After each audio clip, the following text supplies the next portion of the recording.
Hello students, हमने अगली class जो है पिछली क्लास हुई थी उसमें हमने शुरू किया था कार्बोक्सिलिक एसिड।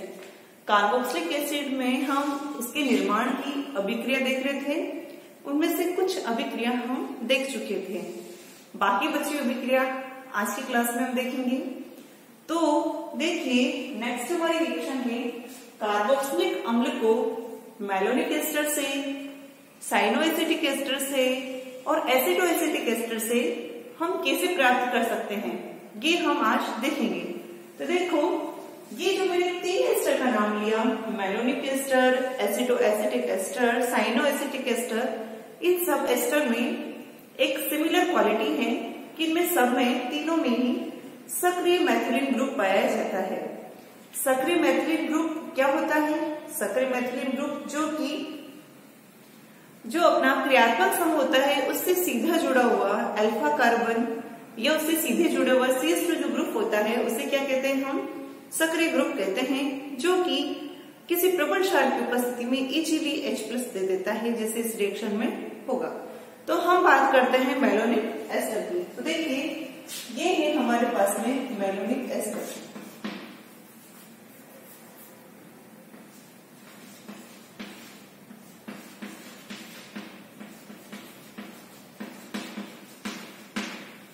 ठीक है, मैलोनिक एसिड से क्या बना? Malonic ester. इस मैलोनिक एस्टर का सबसे पहले क्या होगा? ये हमने लिया ये क्षार,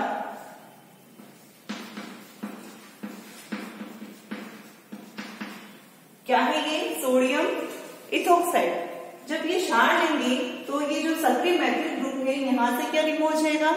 H+ यहां से रिमूव हो जाएगा। जब यहां से H+ रिमूव हो जाएगा तो क्या आ जाएगा? वहां नेगेटिव चार्ज आ जाएगा, अर्थात यहां से क्या निकल जाएगा? C2H5OH। और क्या मिल जाएगा हमें ये मिल जाएगा। यहां से H+ गया तो यहाँ क्या जाएगा? Negative charge. और यहाँ क्या जुड़ा होगा? H+। किससे? आयनिक बॉन्ड के द्वारा। ठीक है, आगे जब ये हो जाएगा तो इसका क्या करेंगे हम? इसकी रिएक्शन करेंगे हम एल्किल हैलाइड से। किससे रिएक्शन करेंगे? एल्किल हैलाइड से। जैसे हमने लिए यहाँ पर Cl3Cl। ठीक है, हमें क्या लेना है? यहाँ पर RH लेना है। कोई भी एल्किल हैलाइड लेना है तो ये जो Na+ है ये तो किससे रिएक्शन करेगा? Al- से, और क्या बनाएगा? NaCl। और यहाँ कोई और एल्किल कोई हैलाइड होता तो बाकी हैलाइड से रिएक्शन कर लेता और यहाँ से निकल जाता NaX। ठीक है, बाकी बचा हमारे पास में यहाँ एल्किल ग्रुप, जिस पर क्या है? पॉजिटिव चार्ज, जो कहाँ आके जुड़ जाएगा? यहाँ आके जुड़ जाएगा। और हमें क्या मिलेगा? हमें ये मिल जाएगा।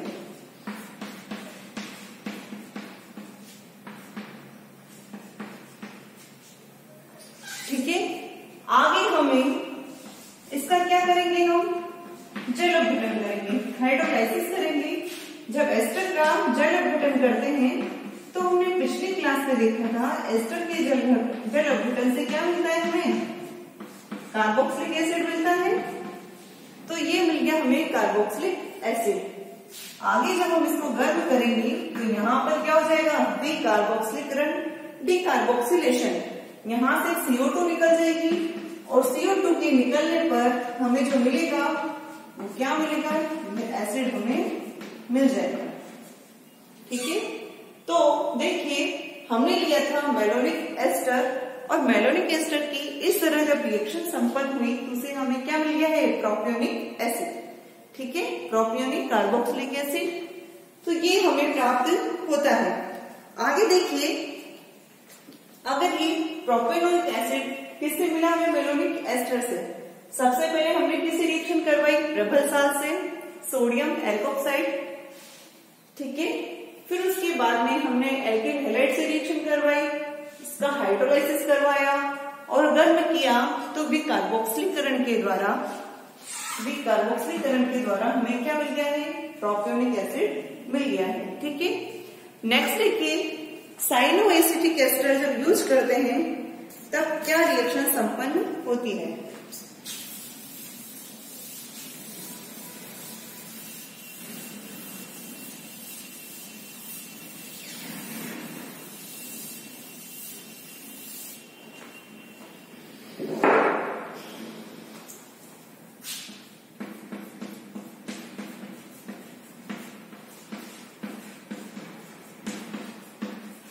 ये है हमारे पास में साइनोएसिटिक एस्टर।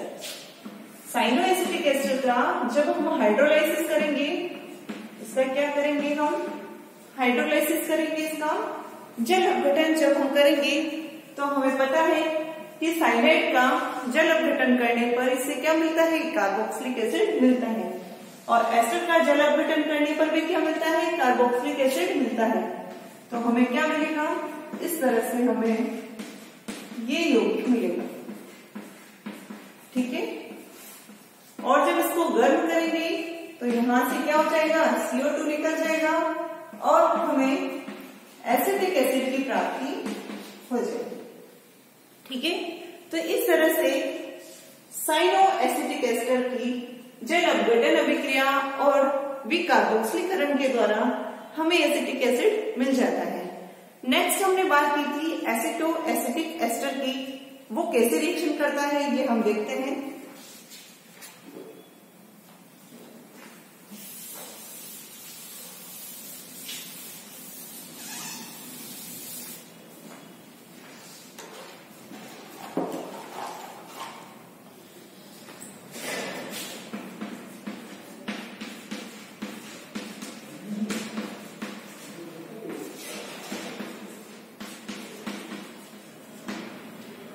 जी मैडम,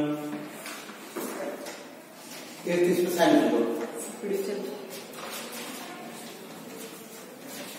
चलो बंद कर दी है। चलो 1 बजे फ्री हो जाओ। हाँ। 1 बजे हम बियोलॉजी में बैठेंगे थोड़ी देर। ठीक है। फिर वो करेगा करनी शुरू।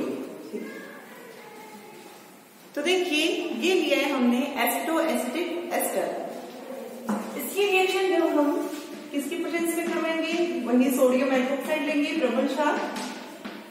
ये है हमारे पास में सक्रिय मैथिलीन ग्रुप। ठीक है, क्योंकि इसके पास यहाँ इसका माइनस आई है, इसका भी माइनस आई है, तो ये कैसा हो जाता है, इजीली एस्टर से मूव कर देता है, क्योंकि इसके पास में ऑलरेडी इलेक्ट्रॉन की क्या हो जाती है, कमी हो जाती है। तो ये लेने पर यहां से निकल जाएगा अल्कोहल और हमें मिल जाएगा इस तरह से ये कंपाउंड।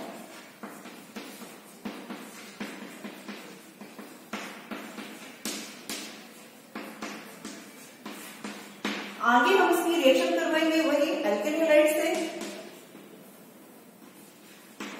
ठीक है, एल्केन हैलाइड से रिएक्शन करवाने पर वही यहां से क्या निकल जाएगा, NX निकल जाएगा, NCl निकल जाएगा और हमें इस तरह की कंपाउंड मिलेगा।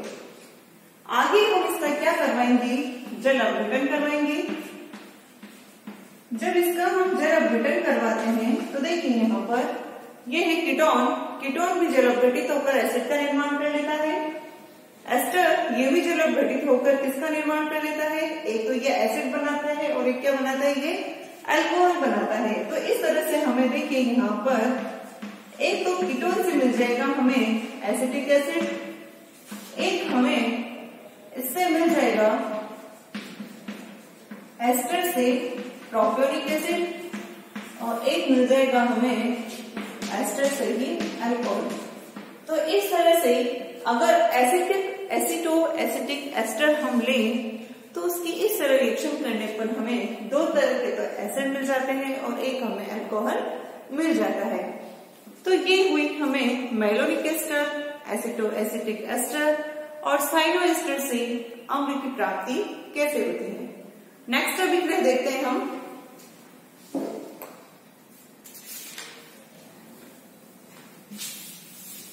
नेक्स्ट अभिक्रिया देखते हैं हम आर्नस्ट-आइंस्टीन रिएक्शन। इस रिएक्शन के द्वारा कार्बोक्सिलिक अम्ल की प्राप्ति कैसे होती है ये हम देखेंगे।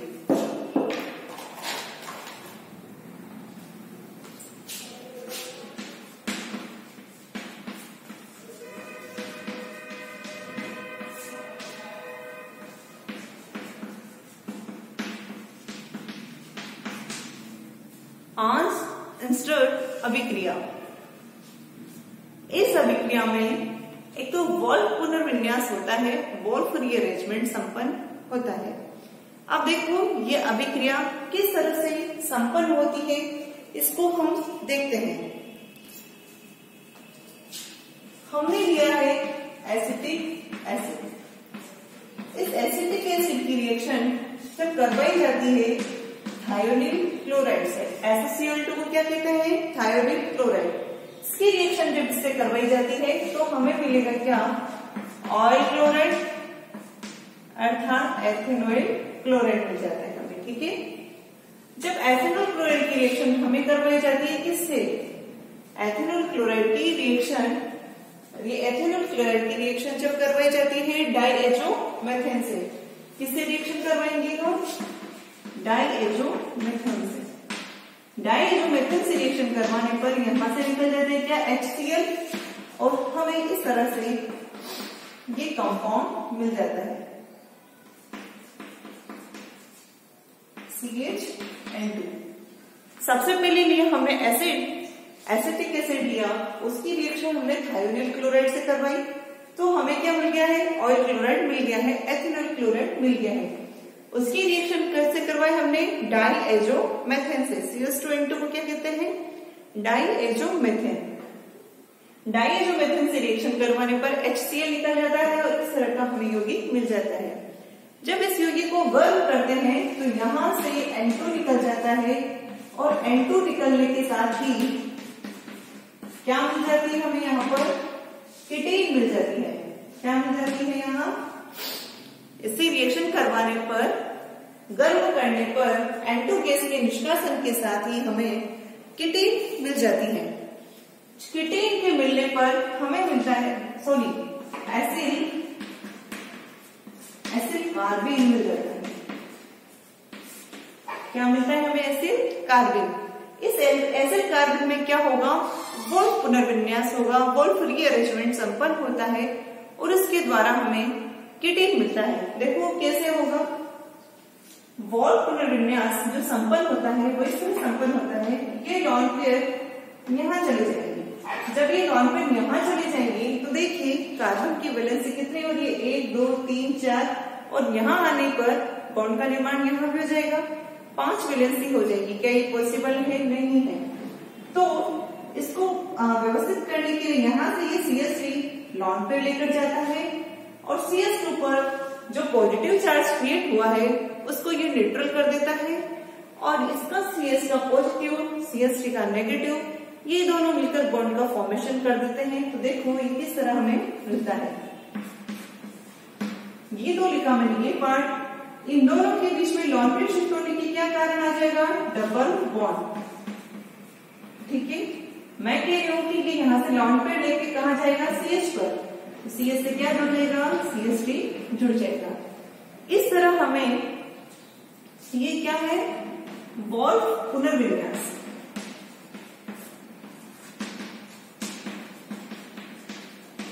वोल्फ पुनर्विन्यास जिसमें एसिड कार्बन से क्या मिल गई हमें? कीटेन। एसिड कार्बन से क्या मिल गई हमें? कीटेन। आगे कीटेन का क्या करेंगे हम?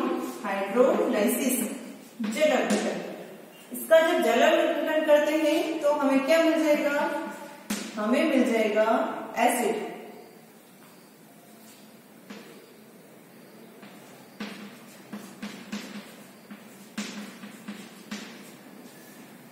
कीटेन के जल अपघटन के द्वारा हमें एसिड की प्राप्ति हो जाएगी, और क्या मिल जाएगा हमें? Propionic acid.